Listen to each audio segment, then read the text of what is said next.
नमस्कार, मैं हूं आपके साथ मयंक। देखिए, जिस तरह से कल रात को ईरान ने कतर में अल उदेद एयरबेस पर करीब 14 मिसाइल्स फायर की, उसके बाद ट्रंप ने अनाउंसमेंट किया सीज फायर का। लेकिन इसके बीच इस समय की बड़ी खबर, ईरान की तरफ से कई मिसाइल्स फायर कर दी गई हैं इजराइल के ऊपर, और बीर शेबा इलाके में बताया जा रहा है कि बहुत बड़ा नुकसान हुआ है इजराइल को।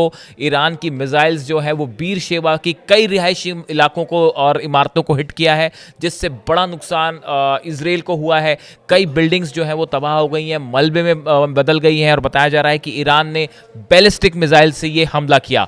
जिसके बाद अब ये सवाल उठने लगे हैं कि क्या ट्रंप के सीज फायर का क्या होगा। कुछ इस तरह के भी सवाल सामने आने लगे हैं, और इस सीज फायर पे ही सवालिया निशान उठ गए। और उसके बाद ये बताया जा रहा है कि ईरान के हमले के बाद इजराइल ने भी फिर पलटवार किया है, और इजराइल की तरफ से भी एयर स्ट्राइक की गई है ईरान पर।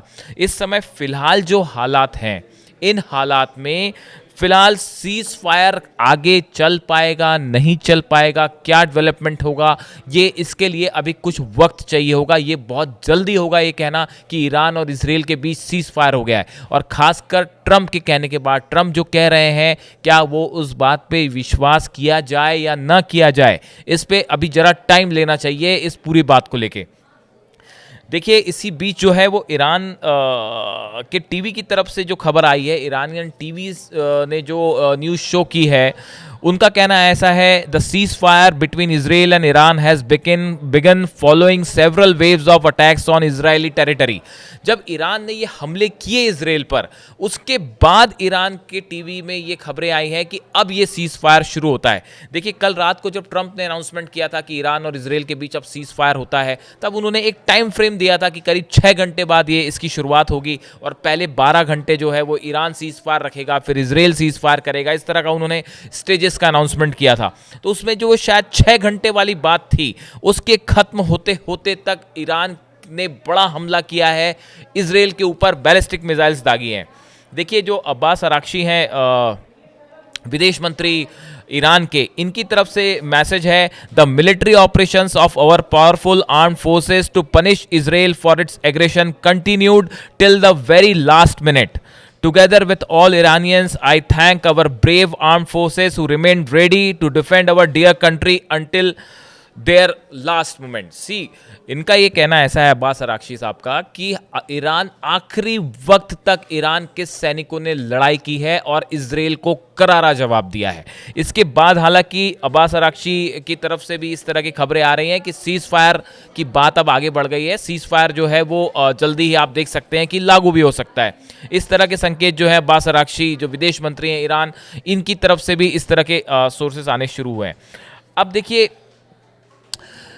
कल का ये जो पूरा घटनाक्रम रहा, रात को जिस तरह से खबर आई कि अल उदेद एयरबेस पर हमले किए ईरान ने, 14 मिसाइल्स फायर की, और वो आप आसमान में देख सकते हैं 14 मिसाइल्स की तस्वीरें जो हैं वो अब सब कुछ बाहर आ गई हैं। उसके बाद अमेरिका की तरफ से कहा गया कि ये मिसाइल्स से हमें ज़्यादा नुकसान नहीं हुआ है, लेकिन IRGC की तरफ से जो प्रेस कॉन्फ्रेंस करके कहा गया कि हमने अमेरिका का अल उदेद एयरबेस को तबाह कर दिया है और मिसाइल ने सही ठिकाने पर हिट किया है, जिसकी तस्वीरें पता नहीं शायद कभी बाहर आ पाएंगी या नहीं आ पाएंगी। लेकिन ईरान की तरफ से जो दावा किया गया है वो कि बैलिस्टिक मिसाइल्स फायर की गई हैं अल उदेद एयरबेस के ऊपर, जो कि सही टारगेट पर हिट करी, ये IRGC का दावा था। देखिए, उसके बाद जब ये हिट हुआ, उस समय ट्रंप ने एक इमरजेंसी बैठक बुलाई, और उस बैठक में ये तय हुआ कि अमेरिका इसको रिस्पॉन्ड नहीं करेगा। देखिए, अभी जो हालात हैं, इस तरह से जिस तरह से ईरान ने हमला किया अल उदेद एयरबेस पर, उसके बाद ईरान ने कई बातें साबित कर दी। पहली बात, जो इनके सुप्रीम लीडर हैं अली खामेनी साहब, उनकी तरफ से कहा गया था कि किसी कीमत पर ईरान सरेंडर नहीं करेगा, और देखिए वही हुआ। ईरान बिल्कुल सरेंडर वाले मोड में नहीं आया। तमाम दबाव के बावजूद, अमेरिका का दबाव, इजराइल की तरफ से दबाव, पूरे कई यूरोपियन कंट्रीज़ की तरफ से दबाव, लेकिन ईरान अकेला डटा रहा।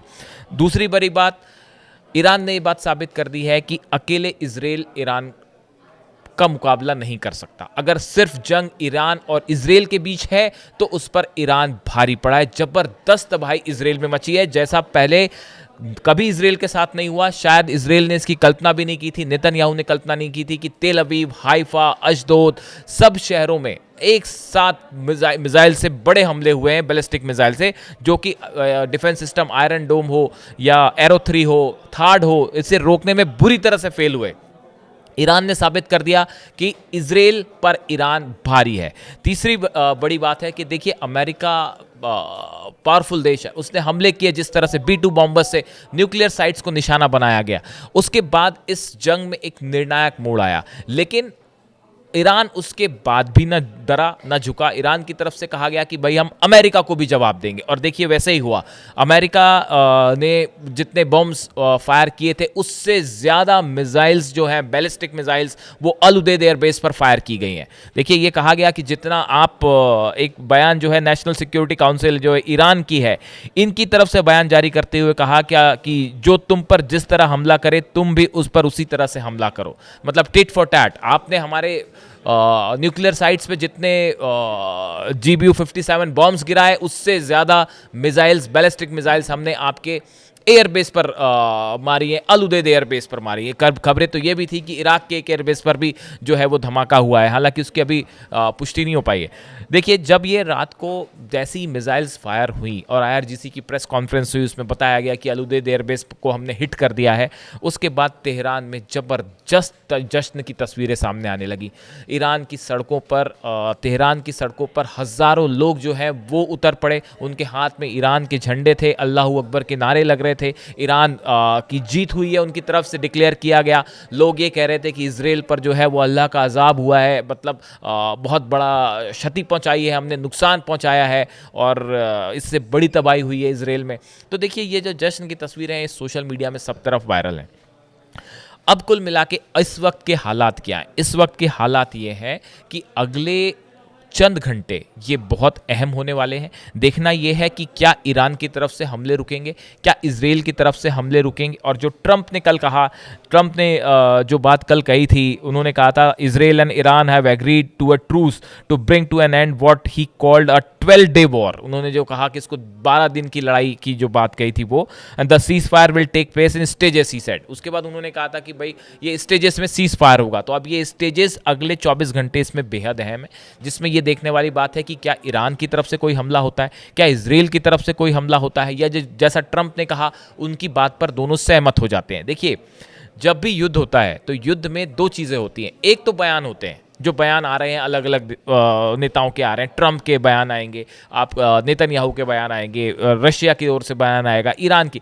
लेकिन ग्राउंड पर क्या स्थिति है, सिचुएशन क्या है, इसको समझने के लिए वेट करना होगा। इसको देखना होगा कि आने वाले कुछ घंटों में क्या इजराइल की तरफ से कोई हमला होता है या ईरान की तरफ से हमला, या फिर ये बात वाकई सीज फायर की तरफ आगे बढ़ रही है, या एक बार फिर ट्रंप का दावा जो है वो हवाई साबित होने वाला है।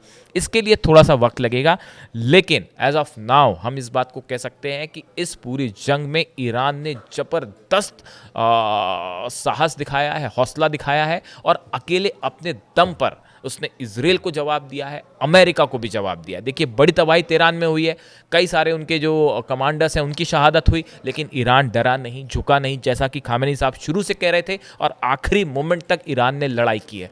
तो अब आगे इसमें क्या होता है, हम अगले कुछ चंद घंटों में ही क्या डेवलपमेंट होता है, जल्दी हम नेक्स्ट वीडियो में आपको बताएंगे। Thank you so much.